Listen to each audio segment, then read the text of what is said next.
La Fundación para la Historia de España los invita a descubrir en esta sección titulada Clásicos con Historia una serie de obras dedicadas a distintos temas enmarcados en la historia de España. En cada entrega, distintos historiadores e historiadoras de nuestro país y el extranjero nos presentarán libros que, en su opinión y quehacer diario, son imprescindibles y se han convertido en clásicos. La relevancia de una obra poco tiene que ver con el paso del tiempo. Su valor se encuentra en la capacidad de suscitar más interrogantes que los que ella pueda responder. Esperamos que disfruten de este recorrido, porque como dijo Adolfo Bioy Casares, el recuerdo que deja un libro a veces es más importante que el libro en sí.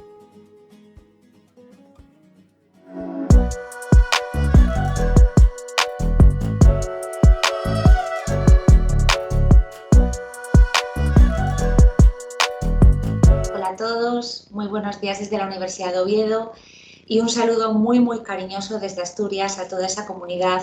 que sigue todas las actividades organizadas por la Fundación para la Historia de España de Argentina. Quiero comenzar mi intervención agradeciendo la invitación muy particularmente a Gisela Coronado, que tuvo la generosidad de hacerme partícipe, como digo, de esta experiencia académica tan enriquecedora. Es para mí un honor compartir espacio y compartir experiencia también, además, con un grupo ya muy selecto de historiadores, de medievalistas y de queridos colegas y amigos que me han precedido en estas revisiones historiográficas o en estas pequeñas reseñas, o como queramos llamarlas, que, insisto, es siempre interesante y bienvenida. Como bien nos recuerda la Fundación, además, muchas veces es mucho más importante el recuerdo que deja en nosotros un libro que el libro en sí, y por ello felicito, insisto, a los responsables de esta magnífica actividad. Aprovecho la ocasión también para enviar, como digo, un afectuoso saludo a todos esos colegas medievalistas argentinos con quien es siempre un placer colaborar y hablar de nuestra querida Edad Media. Para esta primera aportación he querido recordar al que fuera uno de los más importantes medievalistas españoles de los últimos tiempos, Juan Ignacio Ruiz de la Peña Solar, de cuyo magisterio puedo presumir con orgullo. La labor historiográfica y la actividad científica de Juan Ignacio Ruiz de la Peña es, como sabrán todos ustedes, muy extensa y muy fértil. Él orientó prácticamente todas sus aportaciones, todas sus atenciones historiográficas en 4 áreas temáticas que fueron para él preferentes: la historia medieval de Asturias, los estudios jacobeos, la historia urbana y la historia del derecho y las instituciones. En cada una de ellas ha brillado con luz propia. Su dedicación concienzuda, rigurosa y reflexiva permitió desde muy pronto la difusión y el conocimiento de la Edad Media hispánica dentro y fuera de España, con aportaciones ya clásicas para el medievalismo peninsular, como la introducción al estudio de la Edad Media, que pese al tiempo que ha transcurrido, siguen siendo lecturas obligatorias en los estudios actuales del grado en Historia de las universidades españolas. Su obra, como digo, es coherente y cohesionada en el tiempo medieval y en el espacio astur, leonés, castellano y galaico, llevando a través de agudas investigaciones escalonadas en torno a temas centrales que para él resultaron siempre del máximo interés: la colonización y la organización social del espacio, la articulación de diócesis, parroquias, ciudades y caminos, el fenómeno urbano peninsular y el nacimiento de las villas nuevas en el Cantábrico peninsular, las instituciones, analizando en su condición de historiador, pero también de jurista, los fueros y las cartas pueblas, el fenómeno asociativo, las hermandades peninsulares. Analiza también, en gran parte de su producción historiográfica, el poder monárquico y la vertebración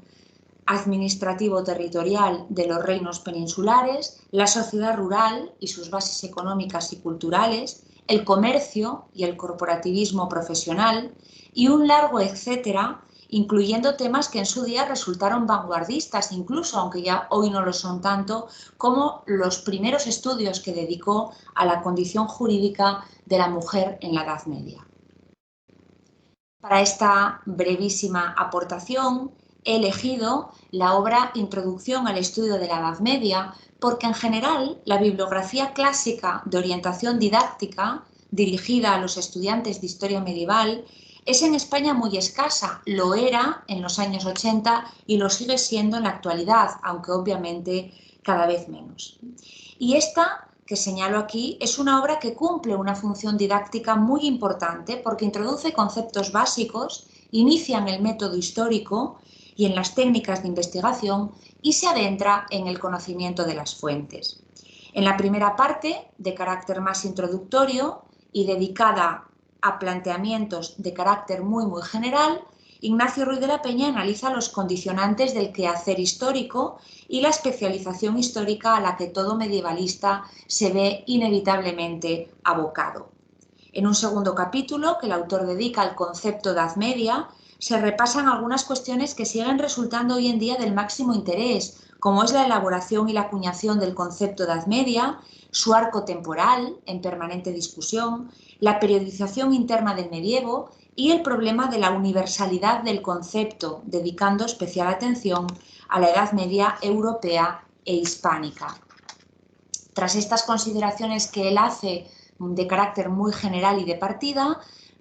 Ruiz de la Peña se aproxima a la metodología de la enseñanza y de la investigación de la historia medieval, sintetizando con ejemplos sumamente clarificadores las principales corrientes de pensamiento que han confluido en la metodología histórica actual, el positivismo, el materialismo histórico y la escuela social francesa. Y aporta además consideraciones de tipo pedagógico y de carácter general para programar la enseñanza de la historia medieval. Es aquí donde el autor introduce también un análisis pormenorizado de los métodos y de las técnicas auxiliares o coadyuvantes de la historia, disciplinas todas ellas cooperadoras de la investigación medievalista.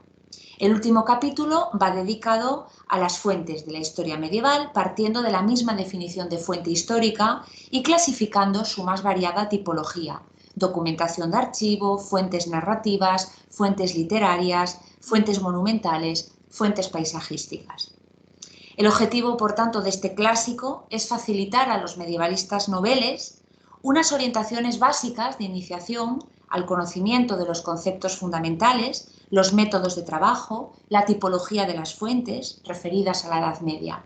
Este tipo de trabajos está sujeto, por su misma naturaleza y como es obvio, a una permanente revisión de enfoques y de contenidos, y ciertamente la ciencia histórica ha evolucionado mucho desde el año de publicación de este volumen, 1981. Sin embargo, sigue siendo de gran utilidad y muchos programas docentes de las universidades españolas lo siguen incorporando entre sus títulos más destacados. Decía el profesor, en los años 80, que la única forma posible de supervivencia de la historia como esquema necesario de comprensión e interpretación de las actividades humanas depende de un magisterio intelectual que se expresa en primera y fundamental instancia en la comunicación cotidiana con los alumnos. En las aulas y en los seminarios de la universidad, el profesor universitario deberá estar especialmente atento a la aplicación de la metodología y de las técnicas educativas que, en función de las exigencias del estado actual de la ciencia histórica y de las concretas posibilidades del medio en que desarrolle su labor, se muestren más operativas para el cumplimiento de las actividades pedagógicas, que, en inseparable alianza con las investigadoras, son la razón de ser de su doble cualificación como historiador y como docente.